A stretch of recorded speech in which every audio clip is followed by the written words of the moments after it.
Sebelum kita belajar firman Tuhan secara bersama-sama, karena saya kalau di sini kan ya banyak senior, banyak yang lebih gitu ya. Tapi dalam hal ini kita mari belajar review atau reminder. Sebelumnya yuk kita menyanyi dulu sebagai persiapan batin.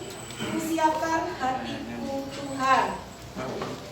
Supaya kita semangat berdiri dulu menyanyinya, biar gak lemes sebelum firman ditaburkan.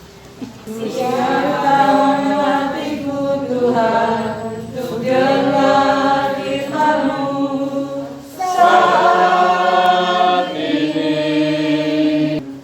Curahkan urapan-Mu Tuhan bagi jemaat-Mu saat ini.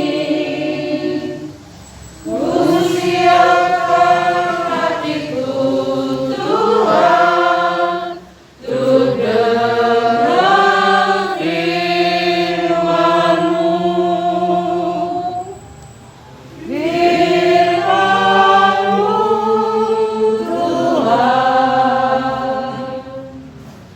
tiada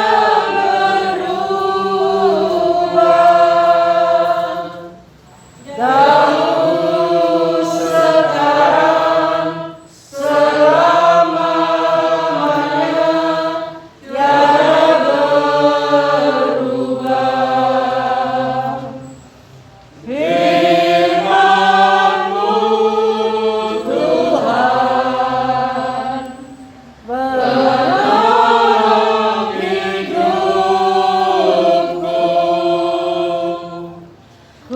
Kusiapkan hatiku Tuhan untuk dengar firman-Mu. Kusiapkan hatiku Kusiapkan hatiku Tuhan untuk dengar firman-Mu.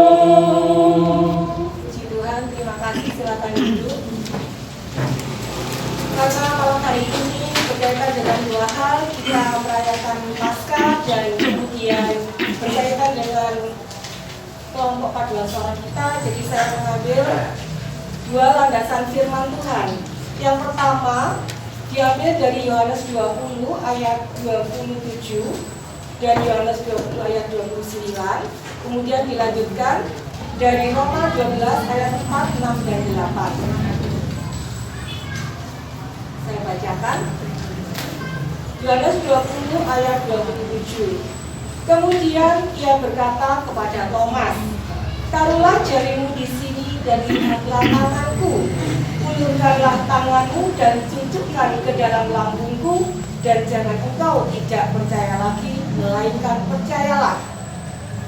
Ayat 29. Kata Yesus kepadanya, "Karena engkau telah melihat aku, maka engkau percaya. Berbahagialah mereka yang tidak melihat namun percaya." Berbahagialah kita yang membaca, mendengarkan firman Tuhan dan melaksanakannya. Amin. Untuk yang pertama kita mau belajar bahwa dalam Paskah kebangkitan Tuhan, kita adalah termasuk orang-orang yang percaya. Bersyukur kita menjadi pilihan Tuhan. Tentunya semua sudah hafal dengan ayat ini. Kita tidak ada dalam kejadian itu. Mungkin seperti Thomas ya waktu itu, tapi kita sangat bersyukur karena kita tidak melihat namun percaya. Tuhan sendiri yang mengatakan, "Berbahagialah mereka yang tidak melihat namun percaya." Lalu setelah kita merasakan penebusan Tuhan, Tuhan sudah menebus kita dengan wafat dan kebangkitannya. Apa yang perlu kita lakukan sebagai ungkapan syukur, sebagai orang yang percaya? Lalu saya kaitkan dengan Roma 12 ayat 4 dan 6 dan 8. Sekaligus kita reminder, saya yakin Bapak Ibu sekalian pasti sudah juga hafal ayat ini. Tetapi kadang-kadang seperti seorang murid diberikan pelajaran, ini karena mungkin basic saya dulu ya, diberikan pelajaran, aduh lupa Bu. Nah mungkin kalau yang masih ingat, puji Tuhan. Kalau lupa berarti hari ini kita diajak belajar bersama-sama pada saat kita merayakan Paskah sekaligus happy anniversary untuk paduan suara Nikolas kita.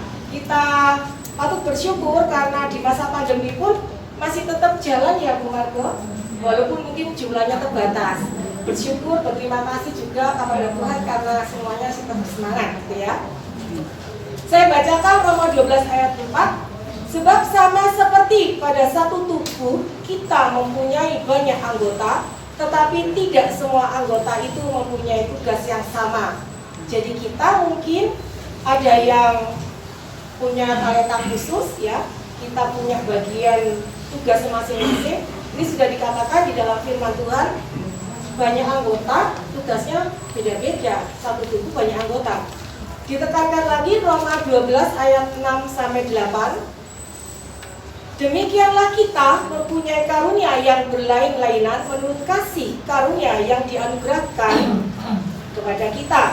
Jika karunia itu adalah untuk bernubuat, baiklah kita melakukannya sesuai dengan iman kita. Jika karunia untuk melayani, baiklah kita melayani. Jika karunia untuk mengajar, baiklah kita mengajar. Jika karunia untuk menasehati, baiklah kita menasehati.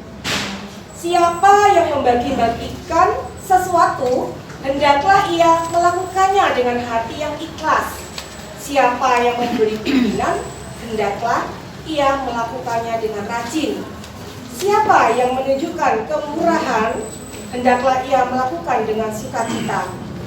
Apapun yang kita lakukan, kita harus selalu ingat bahwa kita semua yang telah dibaptis dalam nama Tuhan, sebenarnya kita semuanya adalah sudah diutus. Ya, Tuhan sudah memberikan perintah bahwa seperti ada tertulis, kasihilah sesamamu manusia seperti diri sendiri dan seterusnya. Nah, khusus dalam kita Happy Anniversary Paduan Suara Nicholas II, sekaligus mengingatkan kita bahwa bersyukur Bapak Ibu kalau kita bisa bergabung ya dalam paduan suara. Benar ya? Ya, cuma kalau ada yang karena kesehatan, karena fisik mungkin jadi kita nggak bisa ikut ya, istilahnya kita mungkin tidak bisa bergabung di dalam paduan suara, tapi kita bisa terpanggil untuk melayani yang lain. Misalnya bisa ikut tati, bisa kolektan, atau mungkin ada yang seksi-seksi keamanan, prit gitu ya, yang kayak jalan itu saya tahu bagian parkir mobil atau apapun. Jadi kita bisa terlibat dalam berbagai pelayanan ya. Orangnya nggak ada di sini ya, saya bilang gitu ya.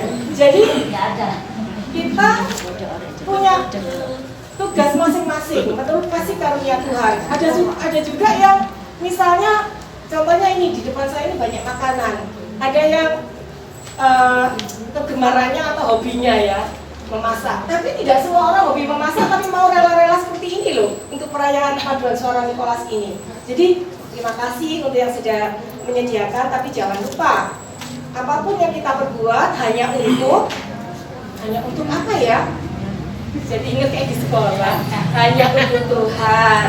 Memang kita bisa menikmati ya. Jadi hari ini kita mau belajar, kita sudah ditebus, kita sudah diselamatkan.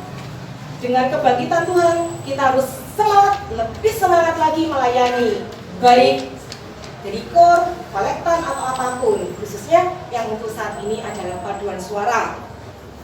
Bagaimana Bu jika saya jadinya kan tidak berguna? Tidak demikian. Apapun, sekecil apapun yang kita lakukan, kita bisa berguna. Karena apa?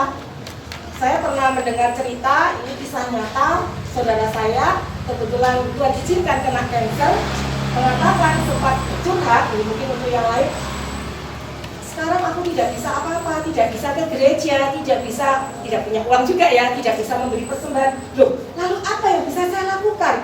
Hidup ini terasa kok hampa ya. Tapi jangan lupa Bapak Ibu, saudara terkasih, saya menemukan kalimat yang mungkin mas saya sharekan di dalam hari ini, malam ini, bahwa ketika kita tidak punya uang, tidak punya tenaga untuk bantu mata kursi, ketika kita tidak punya ide untuk apapun, satu kita bisa duduk diam berdoa. Ketika itu saudara saya bilang, oh betul. Akhirnya saya berusaha ketika ada orang sakit, aduh sekarang saya nggak bisa ikut kur, soalnya begini.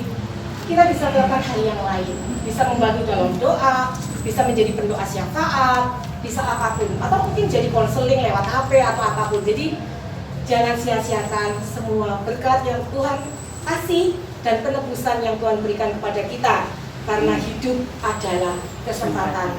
Tuhan Yesus memberkati. Mari kita respon dengan lagu hidup adalah kesempatan. 1, 2, 3. Hidup ini adalah kesempatan.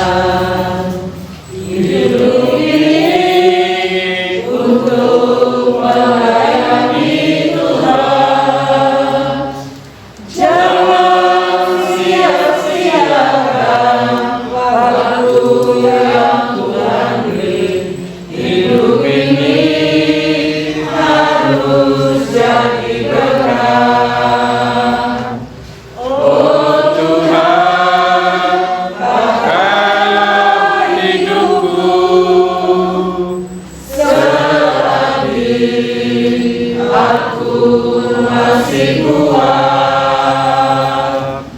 Bila saatnya nanti ku tak berdaya lagi, hidup ini sudah jadi berkat. Pakailah hidupku. Oh Tuhan, pakailah hidupku selagi aku